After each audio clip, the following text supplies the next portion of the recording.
إن هذا القرآن يهدي للتي هي أقوم ويبشر المؤمنين الذين يعملون الصالحات أن لهم أجرا كبيرا. بسم الله الرحمن الرحيم. الحمد لله رب العالمين والصلاة والسلام على أشرف المرسلين سيدنا محمد وعلى آله وأصحابه أجمعين. Hürmetli көрермен qarindoshlar, bugungi darsimizda Alloh sevgisi haqida to'xtalamiz. A'udhu billahi minashshaytonirrojim.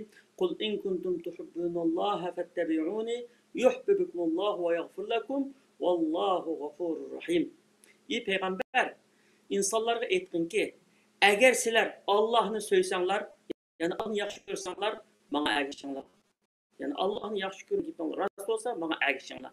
Agar shunday qilsanglar, Allah sizlarni yaxshi ko'rdi, gunohinglarni mag'firat qildi. Allah haqiqatan gunohlarni mag'firat qilguchidir, nihoyatda mehribondir. Sevgi, muhabbat hayotlik jini, qalbning uzuqi, ruhning g'izosi va baxt saodatning kepilidir.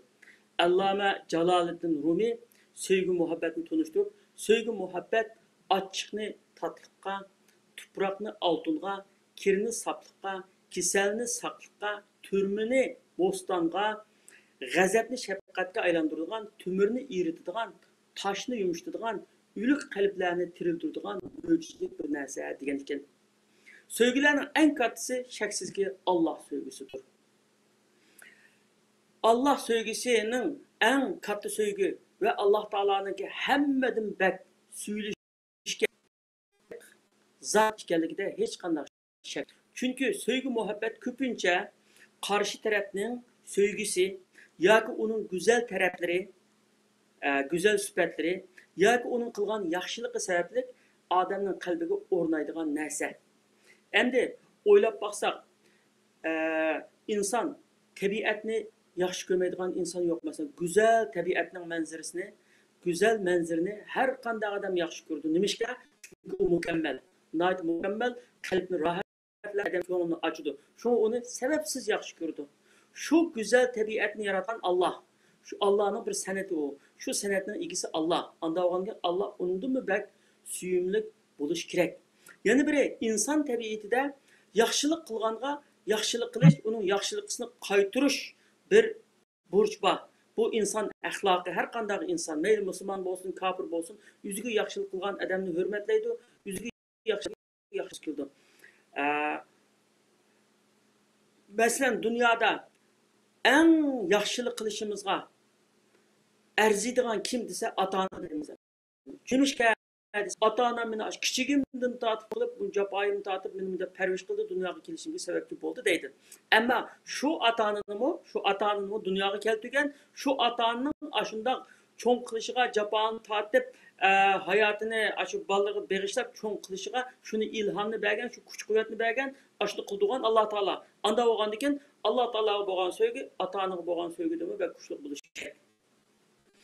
Bundan keyin sebep yani güzellik, mükemmellik, yaxshilik ve in'am, ata ihsan tarafdan de hamma qaysi tarafdan aytsak Alloh taolo eng bak suyulishga, eng bak muhabbet bağlashga tegishlik. Chunki hamda Alloh taoloning sifatlarini, güzel san'atlarini ko'radigan bo'lsak, hammasi mukammallikning unvoni. Her tarafı mükemmel. Sözleri de mükemmel, iş hareketleri de mükemmel, yaratmaları de mükemmel. Onun ki yaxshilik desek mi? Yaxshilikda insan anasının karnına üngen vakitten tatip, onunki anasının karnındaki baskuçı, tug'ilgandan keyin buvaqlik baskuçı, onun balalık devri, onun cho'ng bo'lishi, onun o'tir yosh bo'lishi, qarishi.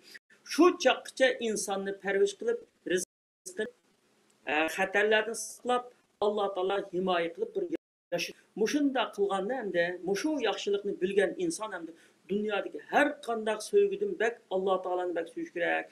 Eng katta sevgi Allah sevgisidir deganni e'tirof qilmay turolmaydi. Chunki suyishning omillarining hammasi ve suyishning turtki bo'lgan sifatlarning hammasi Alloh taoloda to'liq bilan tepiladi hamda Allah sevgisinin kıymetine gelsek, Allah sevgisinin kıymeti imanınki asaslık tergibi. Allah sevgisi. Onun hakiki müminlikinin ifadesi, ibadetlerinin katısı ve sevgilerinin beşi. وَالَّذِينَ آمَنُوا أَشَدُّ حُبَّ لِلّٰهِ. Müminler, yani Allah'a iman etmek hemmeden belki yaxşı gördü deydi. Çünkü iman etkandiken, Allah Teala'nın tunugandiken, onun yaxşılıklarını, inamlarını, mükemmellikini, katlılıkını tunugandiken, onu söylemeyi mümkün emas emdi. Çünkü o iman boğan kalpte Allah sevgisi çokum bulur. Eğer şu Allah sevgisi olmasa, o iman küçük iyi olmaydı. Çünkü Allah Teala sevgi muhabbetin yegane menbesi, dünyadaki bütün sevgiler Allah Teala'nın çeksiz bir tamçı desek buldu. Kalplerdeki sevgi odunu salgıcı mı? Allah Teala. Allah'ıma Muhammed Ratib Nablisi bu boyluğumuzda ve Kur'an-ı Kerim ayetleri üstünde fikir yürütgünümüzde bizge şu inip buludu ki insan ve birinci derecelik mahlukattır. Hayat ve onun barlık şeyler insanın menfaati için olgan. Allah Teala insanı en chiroyli şekilde yaratıp onun türlü inamlarını kılgan. Muşu tunuş ve muşu iman insanı Allah Teala'nın suyuşke ve uluglaşka çokum elip baradı. İnsan idrak kıldığın akıl, suyduğun kalptir. İman, sevgi, xuddi beden bilen canға okşaydı. Beden bilen canға okşaydı. Bunlar birbirine ayrılanmaydı. Xuddi cansız bedenin kıymeti bolmagandek, sevgi, muhabbetsiz iman bolmaydı. Çünkü ibadet birinci Allah Teala'nı razı kılış için, razı kılış niyetinden, ikinci Allah Teala'ya boğan muhabbetimizi izhar kılış için, üçüncü kemterlikimizi bildiriş için ayda kılımız emdi. Üç tane nersi buluş gereken ihlas, kemterlik ve muhabbet, çın muhabbet. Söymey durup, yaxşı görmey durup kılgan ibadetinin faydası olmaydı. Çünkü iman ve her kandak amel ibadetini, imanını, itikadını, her kandak amel ibadetini küçük iya kılgan nersi muhabbet. Yani iman Allah Teala'ya boğan sevgi, muhabbet ve ihlas bilallah kıymetke erişidir. Amel ibadet mi şundak? Allah Teala'ya boğan çin muhabbet ve ihlas kıymetke muşu muhabbet bilen, sevgi bilen yoğrulganda andan o kıymetke iyi buludu. Sevgisiz iman, sevgisiz ibadet yok. Peygamber Aleyhisselam degen ki, üç nerse kimde tepilse o imanın halavetini tetigan buldu. Ular onunla Allah ve onun peygamberi hemmedin suyumluk buluşu. Birov bilen dostlaşsa pek Allah için dostlaşışı. Allah onu küprüdün kutkuzgandan keyin imanға, yani hidayet kılgandan keyin küprüge yenip ketishni xuddi o'tqa tashlangandimi bak yomon ko'rishi deydi. Mushu üç xislat bo'lsa iman mükemmel oldu deydi. İnsan Rabbini tunusa onu çok suydu. Onu söylese çünkü onu razı kılış için bir işlerini kılgısı keldi. Hem de Allah sevgisi emelsiz olmaydı. Dünyada nurgun kişiler yüzünün Allah Teala'nı ve Allah Teala'nın peygamberini, Allah'ın dinini narak süydüğünü sözleydi. Ama olanınki görüştürücü, emeliyeti, gep sözü, muamelesi, ahlakı başka. Onundan hiç kanda bu ispatını tapılmaydı. Çünkü dünyada her kanda bir davanın ispatı bulacak, hüccet, delil ispatı bulacak. Delil ispat bilen olmasa o dava küçük iyi emez. Yani Allah Teala'nın söylediği delil ispatı nime ise Allah Teala Kerim'de bizge bunu üretken.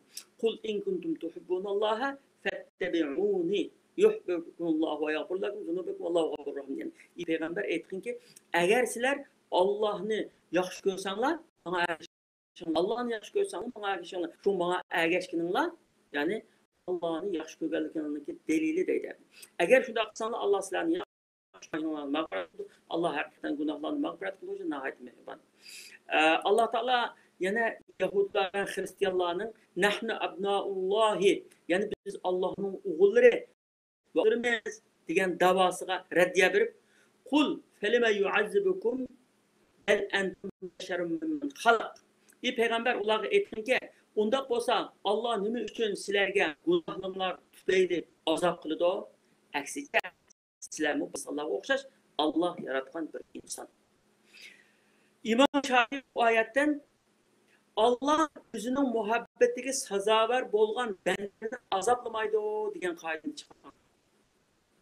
Allohning Ibn Javzi mundaq degan: muhabbat darxi ko'ngilga terilsa, u ixlos bilan sug'urilsa, suyulgan zotning yo'lida izchil mundaq muhabbat turli mevalarni beradi deydi. Alloh taolo hammamizni Alloh taoloning muhabbatiga sazovor bo'lgan yaxshi o'lgulik bandalardan qilsin. Qadrli ko'rurman qarindoshlar, bugungi darsimiz bu yerda oxirlashdi. Davomini anlatgan qadar har biringlardan ruxsat so'rayman. Salomat bo'linglar. Vassalomu alaykum va rahmatullohi va barakatuh.